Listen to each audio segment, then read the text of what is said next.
on YouTube? Check it out. So today, I called the carrier place in Chicago about my APU. I headed up there to Wisconsin, De Pere, Wisconsin, had it fixed, and they replaced the board, and the thing's not even a year old, right? And for some reason, I think they're having a problem with their computer board. Because for some reason, when you put it on comfort monitoring, and it turns on, heats the truck up to a certain temperature, and turns off, turns on, turns off, it's burning the board out. So I took it in there. I called them up this morning when I was in Gary, and they says first come first serve, and there's nobody here right now, so if you can get up here before somebody else, you'll be first in line. So I went on in there right off 294, and I told them, I come in and told them, hey, I need a new computer board. I already know what the problem is. Think that will help me? No. 4 hours sitting there while they're repairing this, and at the 3.5 hour mark, they had a nice waiting room, nice lounge chairs and stuff, TV, but at the 3.5 hour mark, I went and talked to the lady, and she says, what can I do for you? And I says, well, did they find out what the problem is? Did they fix it yet? Oh yeah, he just come in and he got a new computer, but you got to put a new board in it. They just, he diagnosed. I says, that's what I told you guys 3.5 hours ago when you put the truck in the shop, and he just run it. Well, it's warranty work, so we gotta go through all the paces. Okay.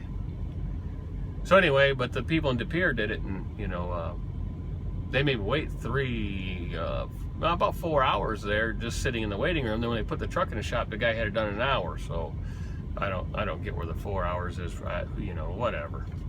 But that's how it works. When it comes to they're charging $120 an hour and all that. But you see, here's where I have a problem with these repair shops, right? You get an oil change on a big truck, okay? About $300, right? You might get it for $250, but you use about $300 somewhere, close to that. And they put on an big oil filter, 2 fuel filters, 11 gallons of oil, right? And they grease everything. So I asked the lady, I said, how much for a full maintenance oil change, full service on this APU? She's asked the guy, and the guy says, $275. I'm like, are you kidding me? Who in the world? Well, I can't say that because one of my buddies is taking his in to get an oil change and stuff done, which blows my mind because, why would you take your APU into this place, pay $275 for 4 quarts of oil, which you can get a gallon of oil, $10, $11, right? Oil filter for those is by about $4 or $5. Shoot, you can change both belts if you wanted to, and the fuel filters, and you might end up with $30 in parts, maybe, if you're lucky, for all that.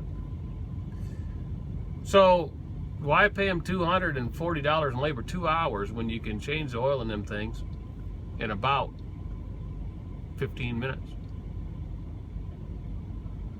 It's nothing more than changing a lawnmower engine oil and everything, really, so it just cracks me up. But yeah, so that's what we're doing, and I'm gonna change that oil probably next month. So anyway, so that's how today went. Spent 4 hours at the APU place, which is okay. They put the board in and got my stuff running. And about the Webasto heater, right? I had an issue with that, and what it was a gel fuel line, and I figured that was a problem because I didn't get the anti-gel stuff in the tank. I got the big truck tank, right, but it takes it from that tank, but I didn't start that at Webasto up until that night when I got home. Well, it was already gelled by then because it was pretty cold. It was below 0, and the line's really thin, so, and the filter's real small, so it doesn't take long to gel something like that. So a quick thing to everybody, if you got a Webasto, and put some anti-gel. If it gets down to, you know, 15 or below 0 or whatever, put some anti-gel in your tank, but run that heater before that happens. Get that anti-gel stuff up into the line, into the filter, so when it does do that, it won't gel up. So today it's 40 degrees, and turn it on, it works fine. You know, it unthawed, and now I'm gonna run it all night while it's up here in the 40s and get that anti-gel up in that line so I won't have a problem the rest of the winter. So that's a quick tip. You know, when it's warm out, run that stuff through there, get it in that line, in that fuel filter, and you won't have the problem when it gets cold. But then I delivered my load, picked up my next load at the same place I delivered at, and got over here to the Petro.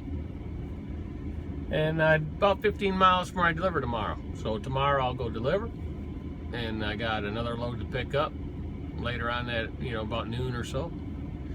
And then I'll run that over to Ohio. And then I got a load up in Michigan, and I should be home.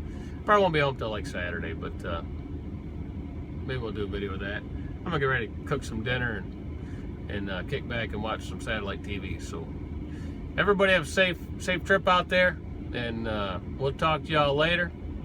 And maybe I'll do a cooking video here tonight or tomorrow night. We'll see you.